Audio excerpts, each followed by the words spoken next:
प्रधानमंत्री नरेंद्र मोदी 2 दिवसीय जापान यात्रा संपन्न कर स्वदेश वापस आ गए हैं। जापान में उन्होंने क्वाड नेताओं के शिखर सम्मेलन में हिस्सा लिया। इस बैठक में भारत के प्रधानमंत्री नरेंद्र मोदी सहित जापान के प्रधानमंत्री फूमियो किशिदा, अमेरिका के राष्ट्रपति जो बाइडेन, ऑस्ट्रेलिया के प्रधानमंत्री एंथनी अल्बनीज भी मौजूद रहे। इस दौरान क्वाड लीडर्स समिट की बैठक में रूस यूक्रेन जंग समेत कई महत्वपूर्ण मुद्दों पर चर्चा हुई। प्रधानमंत्री नरेंद्र मोदी, अमेरिकी राष्ट्रपति जो बाइडेन सहित क्वाड समूह के नेताओं ने हिंद प्रशांत क्षेत्र में बिना किसी उकसावे के और एक तरफा रूप से यथास्थिति को बदलने और तनाव बढ़ाने की किसी भी कोशिश का मंगलवार को पुरजोर विरोध किया। साथ ही बल प्रयोग या किसी तरह की धमकी के बिना शांतिपूर्ण ढंग से विवादों का निपटारा करने का आह्वान किया। इसे आक्रामक चीन के लिए स्पष्ट संदेश के तौर पर देखा जा रहा है। क्वाड समूह के नेताओं ने क्षेत्र में चीन की बढ़ती आक्रामकता के बीच अंतर्राष्ट्रीय नियम आधारित व्यवस्था को बरकरार रखने का संकल्प व्यक्त किया है। क्वाड शिखर सम्मेलन के बाद पीएम मोदी और अमेरिकी राष्ट्रपति जो बाइडेन के मध्य द्विपक्षीय वार्ता हुई, जिसमें अधिक समृद्ध, मुक्त और सुरक्षित विश्व के लिए साथ मिलकर काम करने का संकल्प व्यक्त करने के बाद भारत और अमेरिका ने महत्वपूर्ण और उभरती प्रौद्योगिकियों के क्षेत्र में अपनी सुरक्षा एजेंसियों के बीच सहयोग बढ़ाने के लिए अहम गठजोड़ की भी घोषणा की। प्रधानमंत्री मोदी ने भारत और अमेरिका के बीच संबंधों को भरोसे की साझेदारी बताया और दोनों नेताओं ने भारत अमेरिका रक्षा और आर्थिक संपर्कों को और गहरा बनाने की प्रतिबद्धता व्यक्त की। 15 राज्यों की राज्यसभा की 57 सीटों पर होने वाले चुनाव के लिए अधिसूचना जारी होने के साथ नामांकन प्रक्रिया शुरू हो गई है। 31 मई तक नामांकन दाखिल किए जा सकेंगे। नामांकन पत्रों की जांच का 1 जून को होगी। जरूरत पड़ने पर मतदान 10 जून को होगा। उत्तर प्रदेश में 11 सीटें खाली हैं, तो वहीं तमिलनाडु, महाराष्ट्र में 6-6, बिहार में 5, आंध्र प्रदेश, राजस्थान और कर्नाटक में 4-4 सदस्य सेवानिवृत्त हो रहे हैं। मध्य प्रदेश और ओडिशा में 3-3, तेलंगाना, छत्तीसगढ़, पंजाब, झारखंड और हरियाणा में 2-2 और उत्तराखंड में 1 सदस्य सेवानिवृत्त हो रहे हैं। जिन सदस्यों का कार्यकाल समाप्त हो रहा है उनमें केंद्रीय मंत्री मुख्तार अब्बास नकवी, कांग्रेस नेता अंबिका सोनी, जयराम रमेश और कपिल सिब्बल और बीएसपी के सतीश चंद्र मिश्र प्रमुख हैं।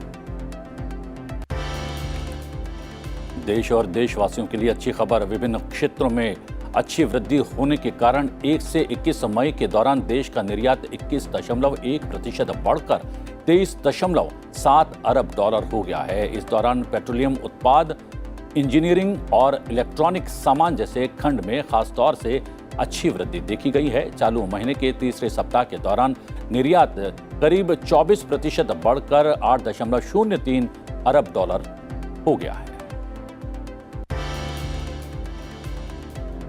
सरकार ने मंगलवार को चीनी के निर्यात पर 1 जून से पाबंदी लगा दी है, जिसका उद्देश्य घरेलू बाजार में इसकी उपलब्धता बढ़ाना है और मूल्य वृद्धि को रोकना है। उपभोक्ता मामलों के मंत्रालय ने कहा है कि चीनी सीजन 2021-22 के दौरान देश में चीनी की घरेलू उपलब्धता और मूल्य स्थिरता बनाए रखने के लिए केंद्र सरकार अगले आदेश तक 1 जून 2022 से चीनी निर्यात को नियंत्रित करेगी। इस बीच महंगाई पर अंकुश लगाने के लिए सरकार ने कच्चे सोयाबीन और सूरजमुखी तेल के आयात शुल्क और सेस हटाने की घोषणा कर दी है।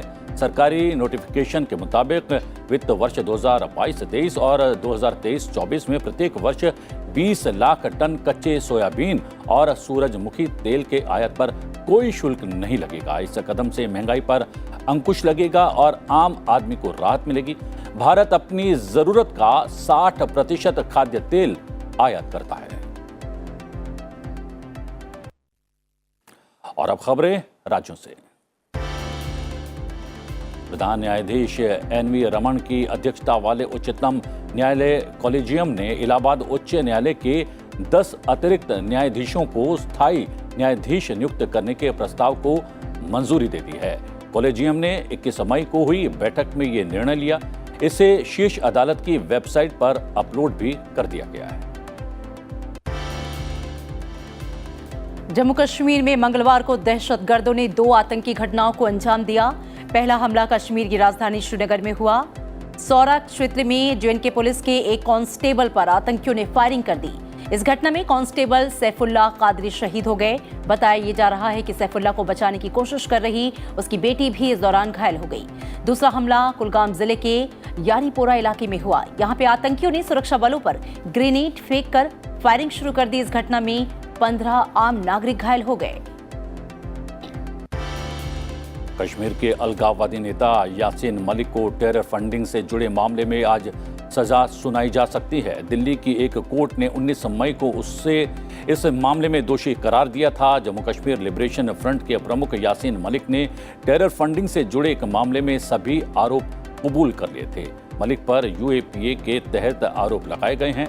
यासीन मलिक पर आपराधिक साजिश रचने, देश के खिलाफ युद्ध छेड़ने और अन्य गैर कानूनी गतिविधियों और कश्मीर में शांति भंग करने का आरोप लगाया गया था। मलिक ने इस मामले में अपना गुनाह कबूल कर लिया है।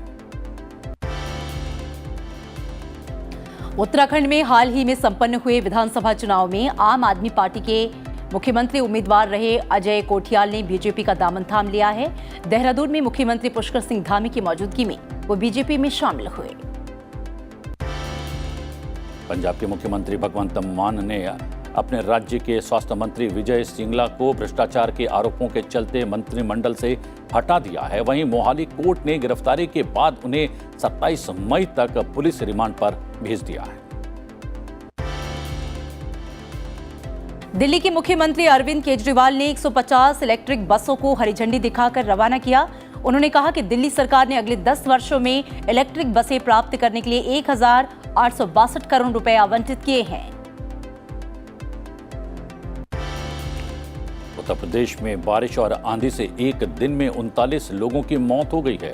सरकार ने बताया कि ज्यादातर घटनाएं धूल भरी आंधी, बिजली गिरने और डूबने से हुई है। यूपी सरकार द्वारा जारी एक बयान के अनुसार धूल भरी आंधी, बिजली कड़कने और डूबने की विभिन्न घटनाओं में 39 लोगों की मौत हो गई है, जबकि 3 लोग घायल भी हो गए हैं। इसके अलावा 3 जानवरों की भी मौत हुई है। और असम में बाढ़ से जो हालात हैं वो खराब हैं। असम के मुख्यमंत्री हेमंत बिस्वा शर्मा ने बाढ़ प्रभावित इलाकों का दौरा कर हालात का जायजा लिया। उन्होंने राहत और बचाव कार्य तेज करने के निर्देश दिए हैं।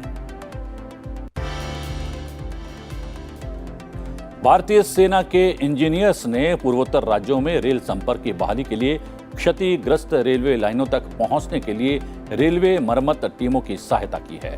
बाढ़ग्रस्त दिमा हासाओ जिले में माहुर नदी पर एक कॉजवे बनाने के लिए भी काम किया गया है।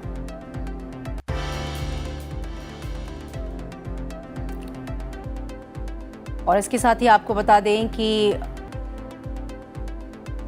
जो अगली खबर है वो आ रही है बंबई उच्च न्यायालय से जुड़ी हुई है। झारखंड के कैडर की आईएएस अधिकारी पूजा सिंघल के साथ केंद्रीय गृह मंत्री अमित शाह की तस्वीर साझा करने के संबंध में गुजरात पुलिस द्वारा दर्ज मामले में मंगलवार को फिल्मकार अविनाश दास की ट्रांजिट अग्रिम जमानत याचिका खारिज कर दी गई है। पूजा सिंघल को धनशोधन के मामले में प्रवर्तन निदेशालय ने गिरफ्तार किया था। फोटो साझा करने पर उपजे विवाद को लेकर अहमदाबाद में दर्ज प्राथमिकी के संबंध में बुधवार को यानी कि आज कोर्ट में पेश होने के लिए कहा गया है।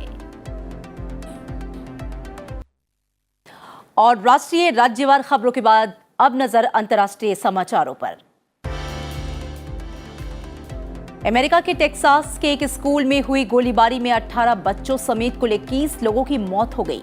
अमेरिका के टेक्सास के एक प्राथमिक स्कूल में बंदूकधारी ने अंधाधुंध फायरिंग की, जिससे स्कूल में मौजूद 18 बच्चों की मौत हो गई, जबकि एक टीचर ने भी अपनी जान गंवा दी। इस हमले में कई लोग घायल हुए हैं। सुरक्षा बलों ने जवाबी कार्रवाई में हमलावरों को मार गिराया। टेक्सास की गवर्नर ग्रेग एबॉट ने इसे टेक्सास के इतिहास में गोलीबारी की सबसे बड़ी घटनाओं में एक बताया। दावोस में 5 दिवसीय विश्व आर्थिक मंच की वार्षिक बैठक चल रही है। बैठक में आज आयरलैंड के प्रधानमंत्री माइकल मार्टिन, यूरोपीय सेंट्रल बैंक के अध्यक्ष क्रिस्टिन लेगार्ड, डच प्रधानमंत्री मार्क रूटे और यूरोपीय संसद के अध्यक्ष रॉबर्टा मेसोला यूक्रेन पर रूस के आक्रमण के जवाब में यूरोपीय संघ की एकता पर मंच को संबोधित करेंगे। संयुक्त राष्ट्र सुरक्षा परिषद वार्षिक चर्चा आयोजित करेगी। इस चर्चा का एक मजबूत फोकस रूस यूक्रेन युद्ध होने की संभावना है और इसे शामिल किया जा सकता है। इसके अलावा बैठक के दौरान इथियोपिया, यमन और म्यांमार जैसे अन्य मुद्दों पर चर्चा हो सकती है। वैश्विक तौर पर कोरोना महामारी की मार झेल चुके लोगों को अब मंकी पॉक्स नाम की बीमारी का डर सताने लगा है। WHO ने अब तक Canada, Spain, Israel, France, Switzerland, America और ऑस्ट्रेलिया समेत 1 दर्जन देशों में मंकी पॉक्स के 90 से ज्यादा केस दर्ज किए हैं।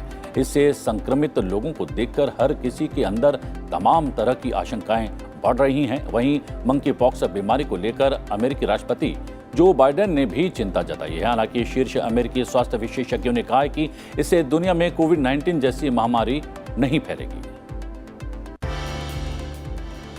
श्रीलंका के बाद अब पाकिस्तान में भी आर्थिक संकट गहराने लगा है। पाकिस्तान का 1 रुपया अब तक के सबसे निचले स्तर पर पहुंच गया है, तो वहीं दूसरी तरफ पाकिस्तान का खजाना खाली हो चुका है। स्टेट बैंक ऑफ पाकिस्तान का विदेशी मुद्रा भंडार नीचे गिरकर 10 अरब अमेरिकी डॉलर हो गया। इससे पाकिस्तान के जानकारों को श्रीलंका जैसी स्थिति का डर सताने लगा है। विश्व स्वास्थ्य संगठन WHO ने डॉक्टर टेड्रोस अदनोम घेब्रेयेसस को एक बार फिर से WHO का महानिदेशक चुन लिया है। उनकी नियुक्ति अगले 5 साल के लिए होगी। उनका दूसरा कार्यकाल 16 अगस्त 2022 से शुरू होगा। डॉक्टर घेब्रेयेसस ने खुद में भरोसा दिखाने के लिए वर्ल्ड हेल्थ असेंबली मेंबर्स को शुक्रिया कहा है। सऊदी अरब में कोरोना संक्रमण के मामलों में तेजी आई है। कोरोना के बढ़ते प्रकोप को देखते हुए सऊदी अरब ने भारत समेत 16 देशों की यात्रा पर प्रतिबंध लगा दिया है। पिछले कुछ हफ्तों में सऊदी अरब में कोविड-19 के रोजाना मामलों में काफी तेजी आई है, जिसके बाद सरकार ने अपने नागरिकों को भारत समेत 16 देशों की यात्रा करने पर बैन लगा दिया ताकि कोविड-19 संक्रमण को फैलने से रोका जा सके।